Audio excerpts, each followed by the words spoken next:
Hello, and welcome to Reawaken the Dream, a course for the writer mom or anyone who has to write in tiny fragments of time because you just don't have time to be able to sit down and write in a long segment.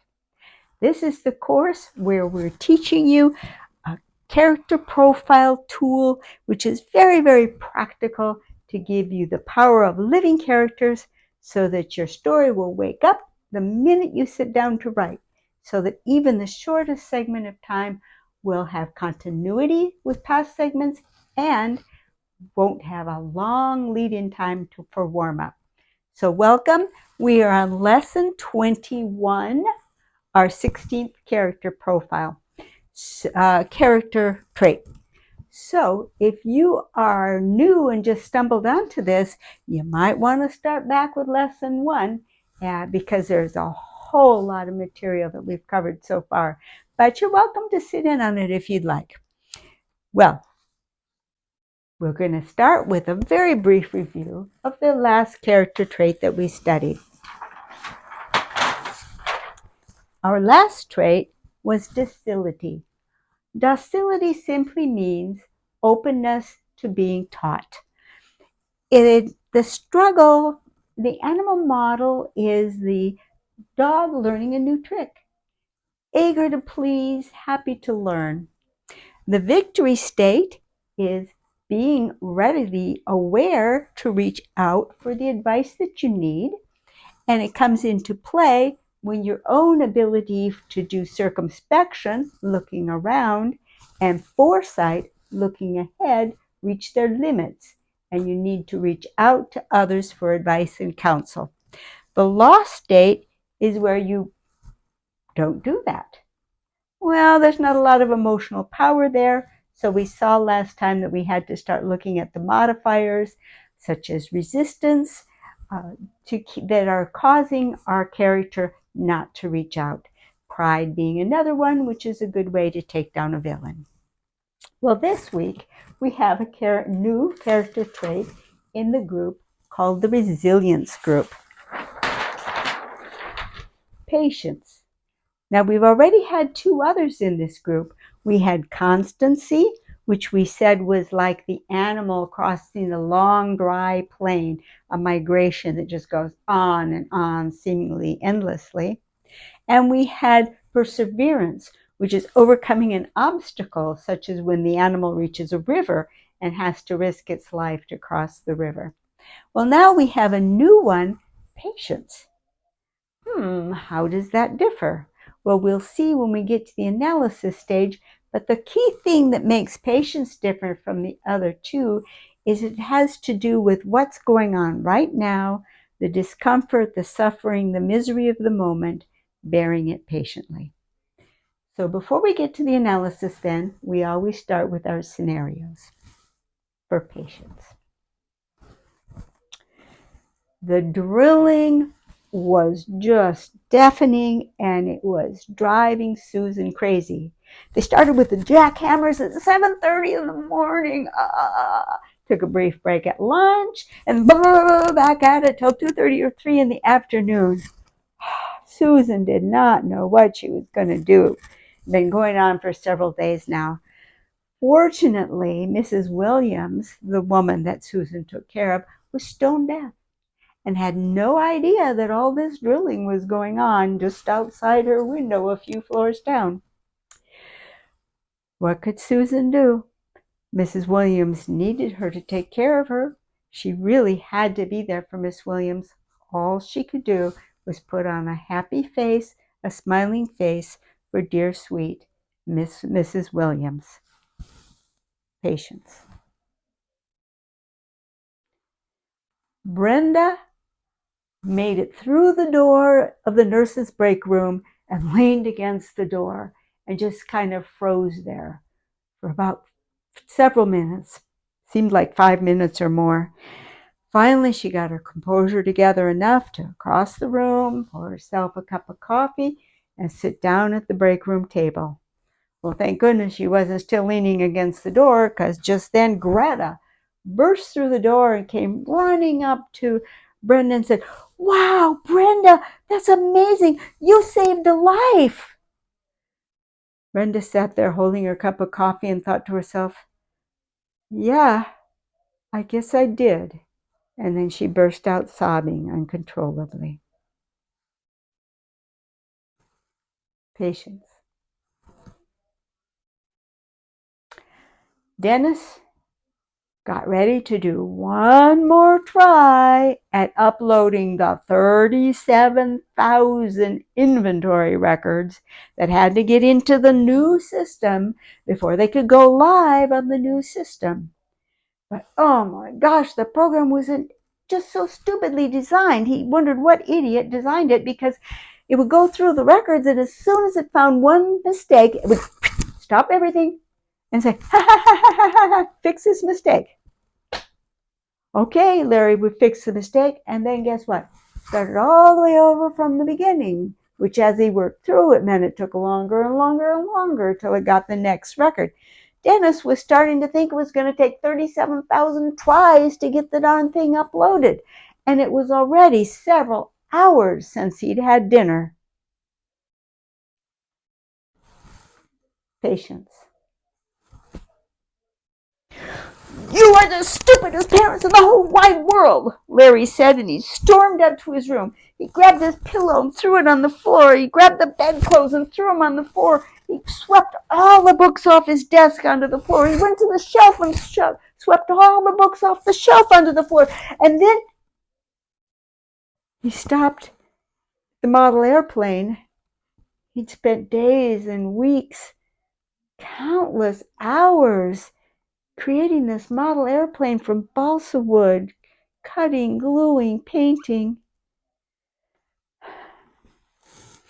He put the plane back on the shelf and started picking up the books.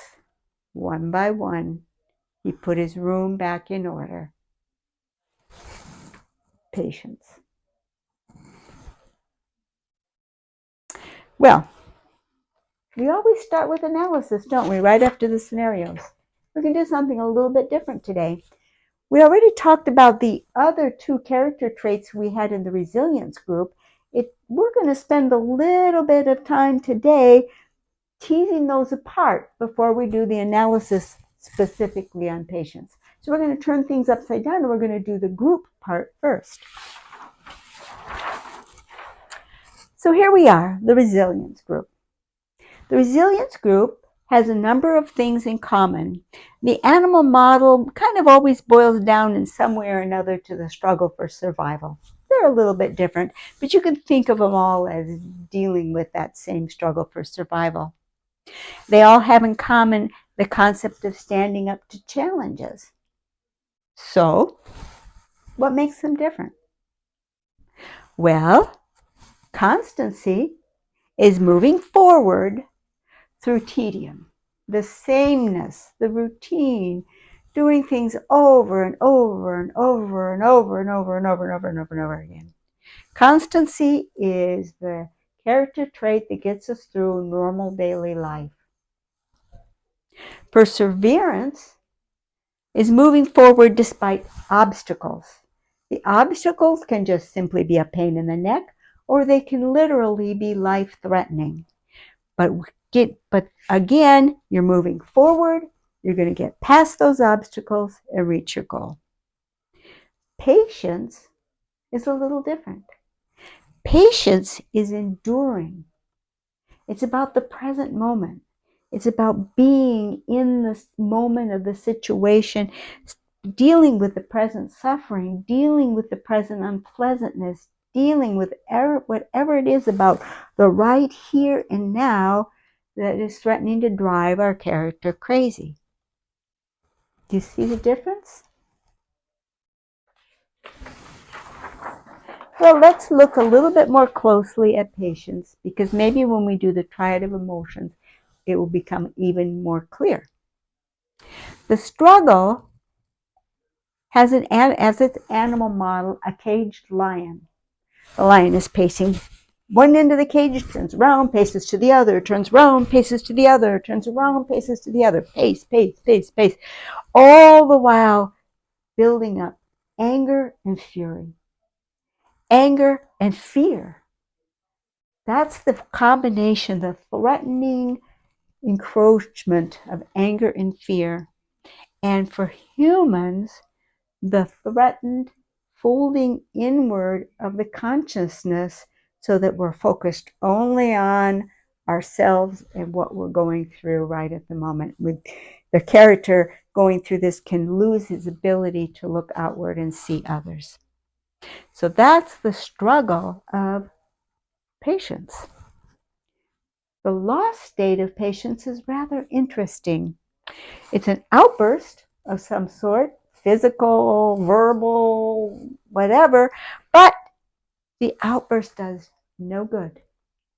Because the strange nature of the situation when patience is called for is that there is no way out. Any case, if there were a way out, then you'd be dealing with an obstacle and you'd be talking about perseverance. Patience comes into play when, guess what? There's nothing you can do about it. The way out is the way through. And the victory state is suffering through gracefully without losing yourself, without giving in to fear, without giving in to anger, and without losing the ability to see the world around, a character to see the world around himself or to see others in his life. And the victory, what you get for your victory for doing this is strength of character. The resilience, which is why we call this a resilience trait, the resilience that you build up by getting through the patience, with patience. So we've already taken a look at the group, the resilience group. Let's take a look at the modifiers because there's something very interesting going on with patience that we haven't seen before. Obviously, we have the modifier of scale. It's always a modifier of every character trait. The more that's at stake, the more that is at risk, is the greater the scale. But because patience has this strange no way out, we have a different group of modifiers that can come to the rescue. It's one that we haven't seen before, and that's other character traits can come forward and help our character get through and act as though they were modifiers. For example, foresight. Our character can see through to the conclusion of whatever it is that he has to get past and use his abilities to see a better outcome to help him get through. He can use docility to be able to listen to the encouraging words and the comfort being offered by others and accept them and let that help him. He can be assisted by courtesy, not wanting to push his sufferings off on others. He could not be put on a happy face, and that could actually lift his spirits as well, just as with affability. If you put on that smile, you could get that whole whistle a happy tune thing going. And also kindness. He could just simply think of others in situations that are similar to his or worse than his and help that thoughts of others bring his focus outward so that he doesn't collapse in on himself. Because the crazy thing is, the more our character collapses in on his own misery, the worse the misery feels. The more our character can focus outward on others, the lighter that suffering becomes. So this was the first time that we ever saw other character traits acting as modifiers. But in truth, this is always possible. This is just the first time we've pointed it out. Character traits help and support each other. Now, clearly, a pinnacle trait can't support much, nor can a wing trait. Typically, a rudder trait can't even be very supportive. The anchor traits can help, and the base traits can really, really help. That's why our character, as we create our stories, we're going to want to help our characters put as many characters as possible into the base state.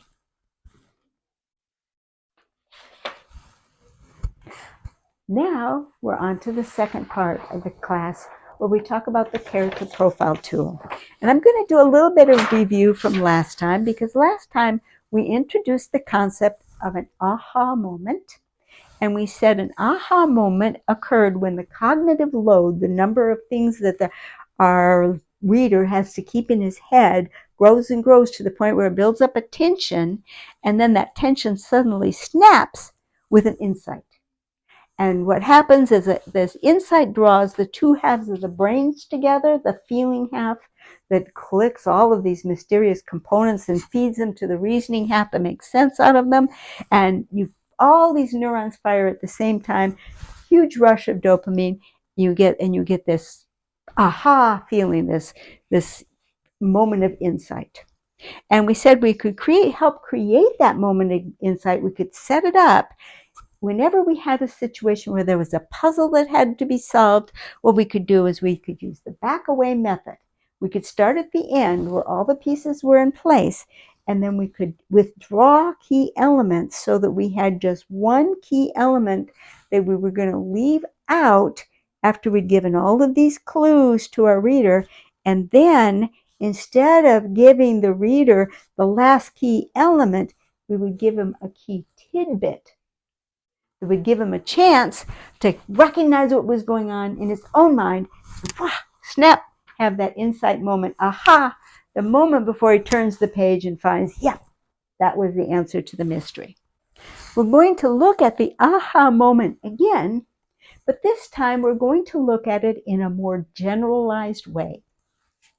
What we're going to look at is the common elements to many different kinds of aha moment. It doesn't always have to be the solution of a mystery. The requirements for that sudden firing of multiple neurons all at once across the two halves of the brain, what's required is attention. We have to have some kind of emotional tension built up such that it can snap and engender the multi-nerve firing. And so that what we need to get is that release, some kind of a release. Build up of tension, snap, release, with both halves of the brains, the feeling side and the intellectual side firing at the same time. Then you'll get the thing that we've been calling the aha moment. Clearly the one that we recognize the most, that's most familiar to us, is the case when we have an insight. But the reality is that we can set up a multi-nerve firing, an aha type moment from any three character traits. Kind of crazy, huh? Last time we talked about, to do the insight, we talked about the back away method. To do this method, we're going to do a method of synthesis. We're going to build it up analytically. And I'm going to show you how you can do this for any story. And we're going to do it with a scenario that we're going to walk through together. Now, to set this scenario up, I drew 3 character traits at random. I literally put all the character traits in an Excel spreadsheet, operated the rand function, and sorted them by a random number, and came up with 3. They could be any 3 character traits, but the requirement is to set up this type of aha, this particular kind of aha moment that I'm talking about today. You need a pinnacle trait, a wing trait, and a rudder trait. So I grabbed 3 at random, and they came out: respect for pinnacle, affability for wing, and responsibility for rudder. So, and I got to have a character. So I named him George, and I arbitrarily said that he's in his early 30s. Now, if we know anything about the character profile diagram, we don't usually just slap up character traits and say, there's his profile. No, we place the traits carefully. We use a memory prompt list, and we go through a micro scenario that motivates where each of the traits goes and how it got to be that kind of a trait. Well, we're building this up from nothing, so we're going to have to synthesize those. So let's see if we can figure out how What kind of a scenario might make this happen? We know responsibility here is in a rudder position, where George here is going to decide whether he wants to take on this responsibility or not. Sounds to me like maybe something got dumped on him. Something out of the blue that he didn't know anything about, and somebody's expecting him to be responsible without him having had any say in the matter. That would put responsibility in the rudder position. See if I accept that or not. And it might very well put affability in the wing position. Dumped on like this, and you expect me to be affable? You expect me to be happy about it? So that would give us also a motivation for affability being in the wing position. And then respect. What could put respect up in the pinnacle position? Well, let's see if we can come up with something a little more concrete for responsibility other than George was dumped on.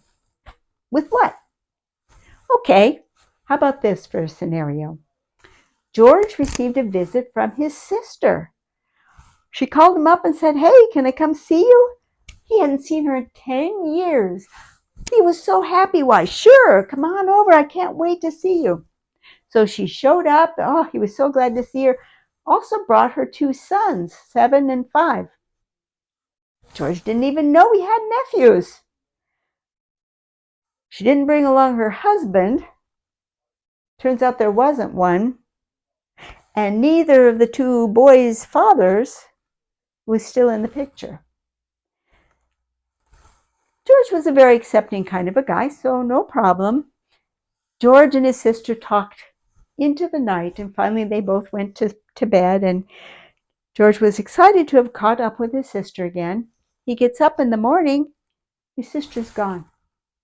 She takes off, leaves the boys behind. Ha ha.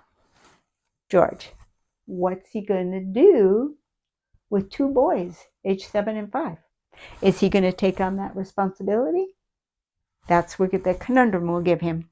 So that's our micro scenario for making our memory response list. So let's make up a scenario that would put respect up there at the top. Let's say that George, having been dumped on with these 2 boys, decides to see if he can get some kind of assistance from the state. And they tell him, "No, go away. We're not going to help you." So he's super, super resentful. And let's say he was kind of mistrustful of authorities to begin with. And now with that, push, it's up in the pinnacle for him now. Okay, that's just setting the scene. So that's how we have to build up a base set of scenarios. Well, now what we're going to want to see for the type of aha moment that I'm going to show you how to build, this building one up, what we're going to have happen is we're going to have responsibility slide down here into the anchor position. What could put responsibility from the rudder position down into the anchor position? Well, there's actually 2 paths that this could happen. One path is the path of George consistently making the responsible choices again and again and again to the point where responsibility becomes a habit, becomes an anchor trait. That's path A. It's the slow, steady, George makes choices path. But as we saw with Stuart in an earlier lesson, we also have a possibility of some dramatic thing happening that kind of blows George's mind and makes him reconsider his world. So we could possibly have another path that would put responsibility down into the anchor position by some upset in his world. Like, say, for example, something awful happened to George and suddenly he was in the need of emotional support and the boys became his support person. That could shake up his world and put responsibility down here in the anchor. I'll leave it up to you which path you want to choose for George, but somehow we're going to say in the course of the story, we show path A or path B, and George now has responsibility in the anchor position. Well, affability is still up here in the wing position, and it isn't helped much when a social services caseworker shows up and is talking about taking the boys into custody, taking them into state custody. Well, by now, George has become attached to them. That's how it got down here in the anchor position. He doesn't want to lose those boys. He cares about them now. The caseworker is sympathetic to that. She realizes that George is making an excellent father figure in those boys' life, and the boys want to stay with him too. So she goes to bat with him with the state to see if she can enable him to get custody of those boys. And now, because of that, affability is now in the rudder position for George. And respect, well, she's an authority figure herself. This one's a little bit iffy, but we could say that respect has now slipped down into the wing position. It's still very much up in the air. So now we have the elements in place for the big concluding moment. We are ready to set up the tension. So where is the tension going to come from? Well, we're going to have one type of tension is going to simply be the tension of having to deliver up whatever requirements it is that the state is making on him. There's going to be a cost that George is going to have to bear. What is he going to have to give up in his personal life? What is he going to have to give up monetarily? What disruption is he going to have to bear to meet the state's requirements to be able to keep the boys? So that cost should be at a weight that's heavy enough that there is some potential that this will pop back up to the rudder position and that George will just say nuts to it.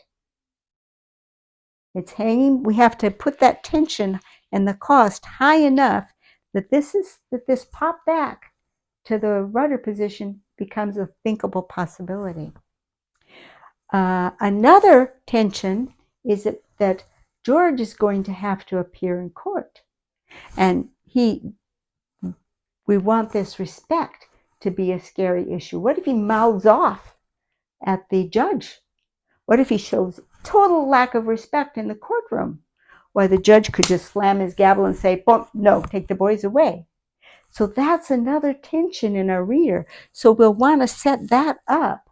Maybe there's going to be a conversation with the caseworker where George blows up at the caseworker, thus making the caseworker worried about the court appeal and making our readers, that's the key thing, we want our readers to worry about the upcoming courtroom problem. And then the question of, will he be able to meet all of the requirements? This is sort of a natural risk. Can he even do it? So we have the forces of nature risk, and we'll have all three levels of risk operating at the same time. Then we have to create a tipping point. We already said that the cost was sufficient, that it was already potentially teetery, that George might have at least some temptation. Remember, this is anchor, not base.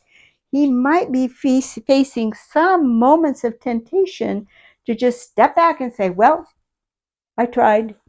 The courts wouldn't let me have the boys.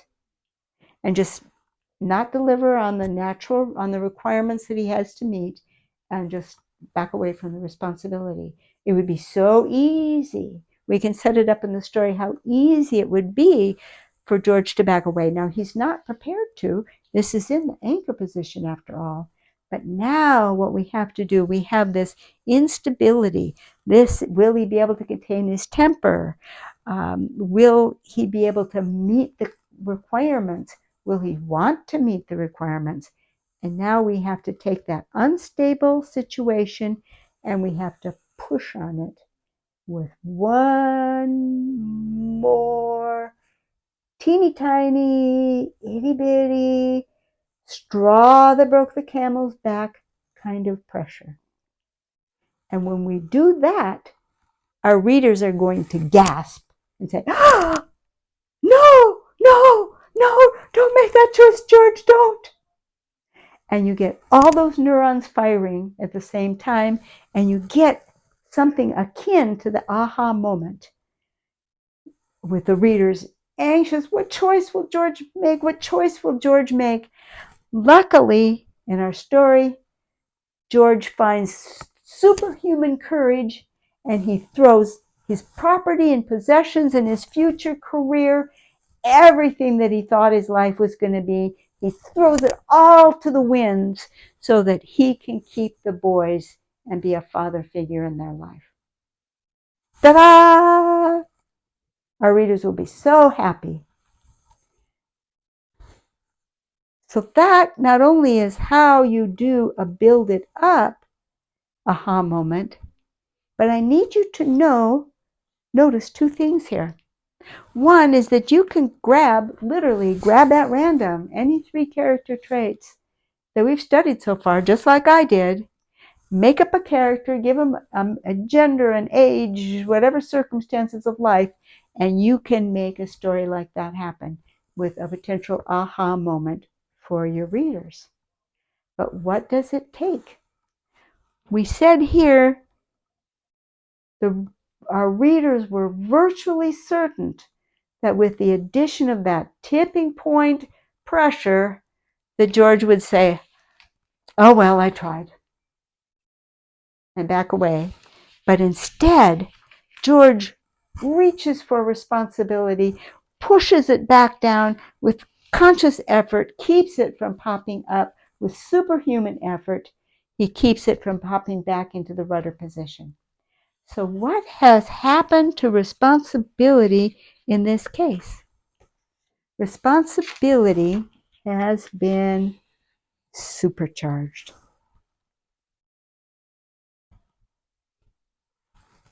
Supercharged.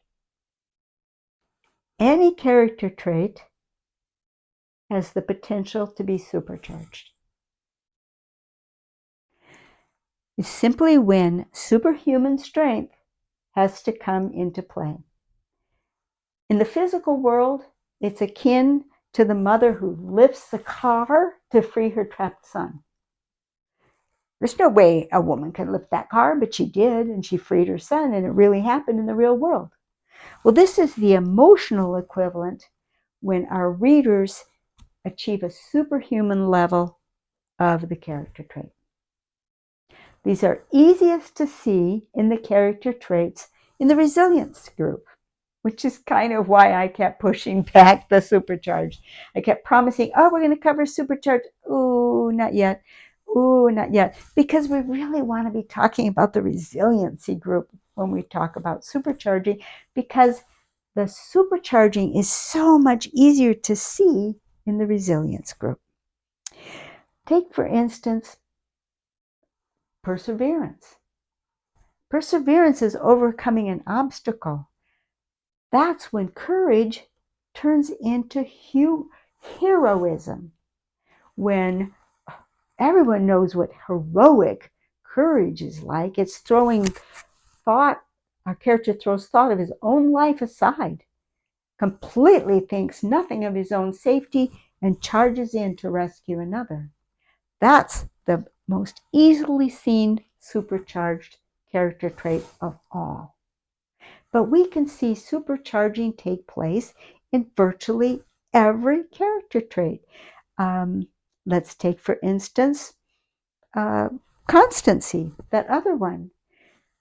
The track, the journey, the duration of the sameness, the tedium could be so overwhelming that it takes a supercharged amount of constancy to get through it.